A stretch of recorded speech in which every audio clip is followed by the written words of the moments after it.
Guys, Omoni Oboli never misses. I promise. See, the moment I saw the title, When Love Returns, and I realized that it was Ekamma Etim and Michael Dapper, I just did that. Today I'll be satisfied. Today I'll be full. And listen, this movie delivered.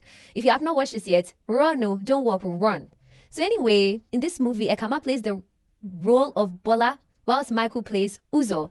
Now, Bola comes from one of these very rich families where the father decides everything. He decides who you marry, which school you go to, which kind of rice you eat on Sunday. Like, he decides everything. And then he decided that Ekamma should marry this particular man. Even though Ekamma doesn't really love the man, what daddy says is what she's going to do. And on the other side of things, we have Michael, who is playing Uzo. And Uzo is a hairdresser, guys. Wait till Michael never asked for this life. Wait till Michael never asked for this life. So Michael is now a hairdresser. And then one day, he is busy doing someone's hair and he gets bad news. He hears that his auntie has fallen seriously ill. She has cervical cancer and the sickness has gotten worse. And to make it worse, his niece was in school and had been brought out of school to the hospital and she was crying. So of course, Michael has to drop everything. Guys, let me just say that I always appreciate the fact that even though we are going to watch a movie for entertainment, Omoni Oboli would always make sure that you learn something in her movies. Yes, we are here for vibes too, but she will always sprinkle wisdom in there because this movie really brought cervical cancer to light. Like, I really learned a lot about cervical cancer in this movie. Anyway, back to the story. Michael's auntie is sick, she's weak, and then she can tell that, the end is near, she's about to die. She calls Michael and says, listen, my daughter, your niece, she is not actually my daughter. And Michael is like, what? And that he goes like, yeah. A family friend I knew gave the baby to me. I've not been able to have a child, and I saw that this baby was going to be a blessing. But even though I'm going to die very soon, I need you to find the biological parents of the girl. And just like that, the woman dies, guys. It was so painful, I can't lie. Wow, that's actually crazy. So now Ekamma and Michael meet at the hospital. How come? Even though Ekamma's father wanted her to be an engineer, he took her to school for engineering. She said that, you know what, I don't want to do this. And she started a foundation to create awareness on HPV and cervical cancer. And then Michael had just lost his aunt to HPV cervical cancer thing as well. Right? So they meet at the hospital and at a bad time because Michael is crying. Michael's niece is crying. And then Michael just sees Ekamma and is like, oh my gosh, what is going on? Now, flashback, Michael and Ekamma met in university, and then that's when they first fell in love. Guys, Omoni Oboli, I can't stop praising Omoni Oboli because she did so well in this movie, especially. Young Ekamma, the actor that played young Ekamma and the actor that played young Michael. Wow, they look so much alike. You see Michael's pink lips? The boy really came correct to the younger version. And the lady who played young Ekamma, she looks exactly like Ekamma. Like you think it's Ekamma's younger sister. Omoni really did well with the casting. Anyway, so Michael's niece is now like, you know what? Even though my mother died from this disease, I want to learn more about it. I want to know about it. Didn't that lady that you met in the hospital say that she has a foundation that works for cervical cancer? Can you let her come over? Can you let her teach me some few things? And Michael is like, no, not really. I mean, who wants to see their ex again after that long? But eventually, Ekamma shows up all professional and then comes to help the niece, teaches her what she needs to know about cervical cancer, how to prevent cervical cancer, precautions to take, and all the good stuff. So when Ekamma is about to leave, Michael says that, listen, I need closure. I need frontal. I need to see frontal. I need closure, I beg. Why did you break up with me all these years? Because apparently, they were so in love, and one day, Ekamma just broke up with him and left to a different country. Ekamma is like, listen, I didn't do this myself. I didn't have a choice. My father made me leave, and I couldn't do anything about it.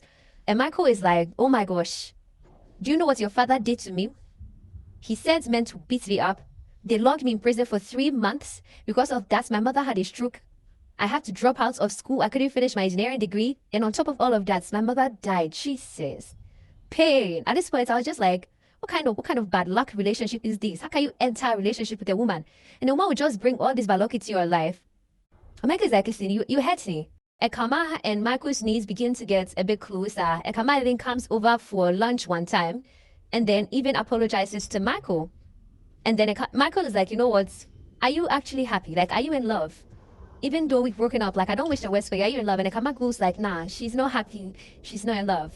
When this lady is about to leave, guys, can you imagine what she does? She hugs Michael and says that, I still love you. You love who? You love who?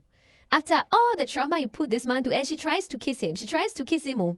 After all the trauma you put this man through, you have the guts to say that you love him. Jesus. Michael pushes her away and is like, are you not even disgusted? Are you not disgusted at yourself? You have a fiance in the house, but you're throwing yourself at me. It was harsh.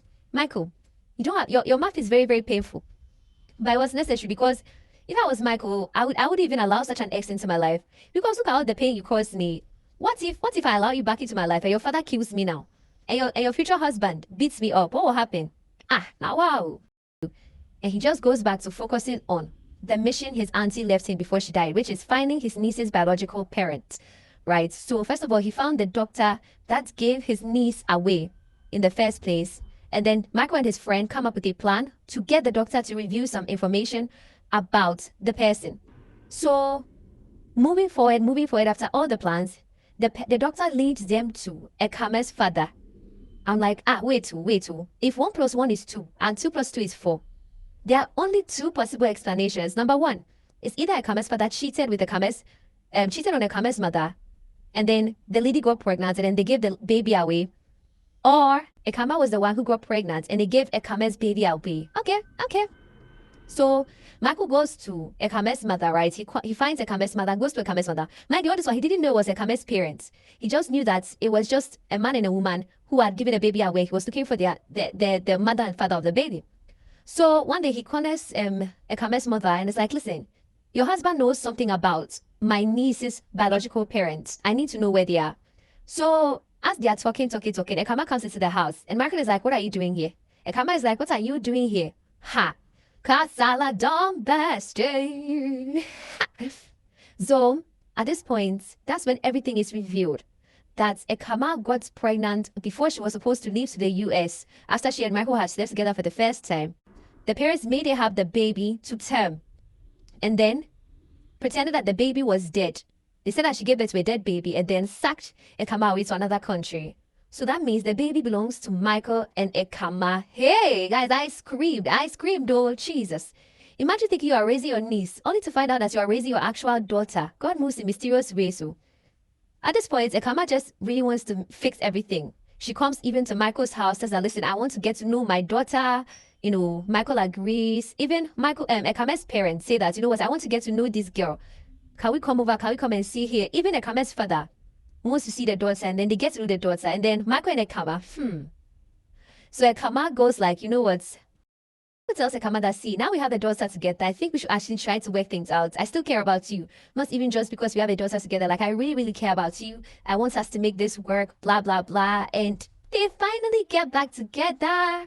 Because if Michael and Ekama don't kiss in a movie, waiting then gain.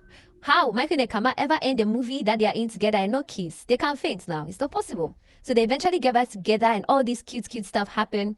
Michael even proposes to Ekama. Ekama's father finally accepts Michael, even gives Michael a job because Michael completed his engineering degree. Guys, oh my gosh, this movie was so sweet.